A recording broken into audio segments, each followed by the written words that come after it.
اچھا استاد جی اجازت ہے؟ خیال رکھیں. یعنی بیوقوف ہونے کے ساتھ ساتھ تم عاشق بھی نکلو. طرح سے جانتے ہو تم کون سے والے شان ہو. میں ان لوگوں کو سمجھاؤں گا اور بات ختم ہو جائے گی.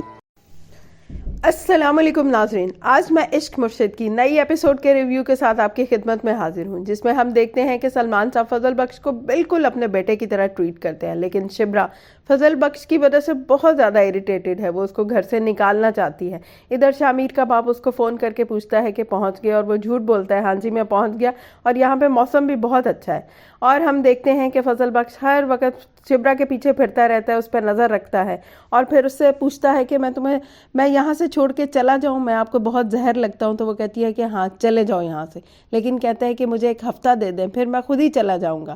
اور سوائے شبرا کے سلمان صاحب کی بیگم بھی اس کو بہت زیادہ سپورٹ کرتی ہیں اور بالکل ماؤں کی طرح اس کا خیال رکھتی ہیں.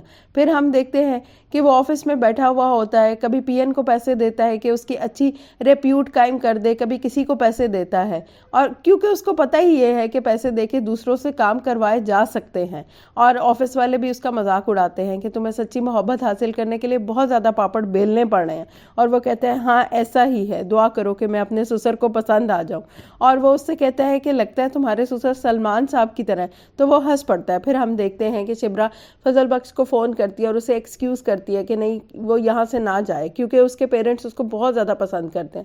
لیکن وہ اس کو کہتا ہے کہ مجھے اگر ایکسکیوز کرنا ہے تو مجھ سے آ کے ملو. پھر بہت ہی پیارا سین ہے، وہ دونوں ملتے ہیں اور فضل بخش اس کو بتاتا ہے کہ وہ کسی سے سچی محبت کرتا ہے. وہ اسے پوچھتی ہے کون ہے وہ، تو وہ شبرا کو دیکھتا ہے، لیکن شبرا بھی ذرا گڑبڑا جاتی ہے اور اس سے پوچھتی ہے کہ تم کیا کہنا چاہتے ہو.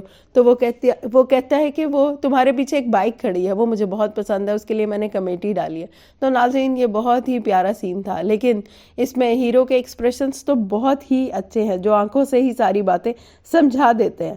اور پھر وہ شبرا اس کو کہتی ہے تم بیوقوف ہونے کے ساتھ ساتھ عاشق بھی نکلے ہو. پھر ہم دیکھتے ہیں کہ میرین جو ہے فراز کو بلا کر کہتی ہے کہ شامیر میرا فون کیوں نہیں اٹھاتا اگر تمہارا فون اٹھاتا ہے، اور تمہیں میرے ساتھ سچ بولنا چاہیے کیونکہ تم لوگ سب میرے باپ کے وجہ سے ہی اس مقام پر پہنچے ہو، یہ سیاست جو ہے میرے باپ کی وجہ سے ہی چل رہی ہے. پھر ہم دیکھتے ہیں کہ فراز فضل بخش کو بلاتا ہے اور اس کو بتاتا ہے کہ مہرین جو ہے یہ اس سے باتیں کر رہی تھی اور مہرین اس کے پیچھے پڑی ہوئی ہے، اب وہ کیا کرے. تو وہ اس کو کہتا ہے کہ بس تھوڑی دیر مجھے دے دے، جیسے ہی مجھے شبرا حاصل ہو جائے گی تو میں سب کچھ ٹھیک کر دوں گا.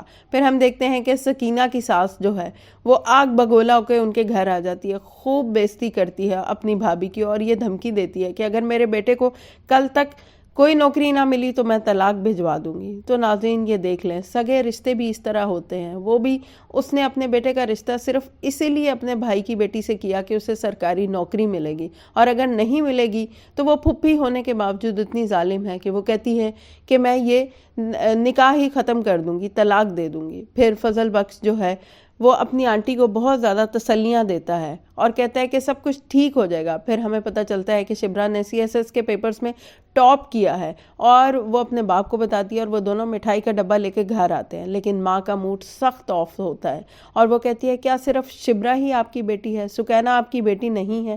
فضل بخش بھی یہ ساری باتیں سن رہا ہوتا ہے اور وہ پھر ماں رو رو کے فریاد کرتی ہے کہ آپ اس کا گھر بسا دیں، اس کا گھر آباد کر دیں، آپ اپنی میں چھوڑ دیں، آپ اپنے اصول چھوڑ دیں. تو کیا ناظرین کمنٹس کر کے ضرور بتائیے گا، سلمان صاحب کو اپنے اصول چھوڑ دینے چاہیے اپنی اولاد کے لیے؟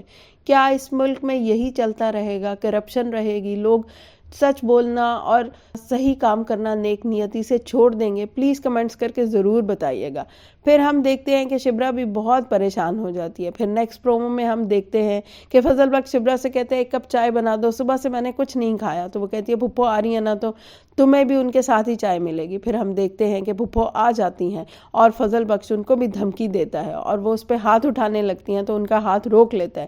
پھر وہ اپنے بیٹے زہیب کو آواز دیتی ہیں تو فوراً معافی مانگ لیتا ہے. لیکن سلمان صاحب کو پتہ چل جاتا ہے کہ فضل بخش نے ایسا کیا، انہیں بہت غصہ آتا ہے. وہ اس کو تھپڑ مارتے ہیں اور کہتے ہیں کہ تم گنڈے یا موالی ہو. پھر وہ بہت شرمندہ ہوتا ہے اور اسی پہ نیکسٹ پرومو بھی ختم ہو جاتا ہے. تو ناظرین اب ہم نیکسٹ ایپیسوڈ میں دیکھیں گے کہ سلمان صاحب اب فضل بخش کے ساتھ اپنا رویہ بدلتے ہیں، اس کو اچھا سمجھتے ہیں یا اسے گھر سے نکال دیں گے، اور پھر اس کی اور شبرا کی محبت کا کیا ہوگا۔ تو چلیے ناظرین، مجھے یقین ہے کہ آپ کو میرا یہ ریویو بہت پسند آیا ہوگا۔ پلیز کمنٹس کر کے ضرور بتایا کریں، لائک کر دیا کریں، سبسکرائب کریں اور شیئر کر دیا کریں۔ اچھا ناظرین اب میں چلتی ہوں، دعاؤں میں یاد رکھیے گا۔ اللہ حافظ۔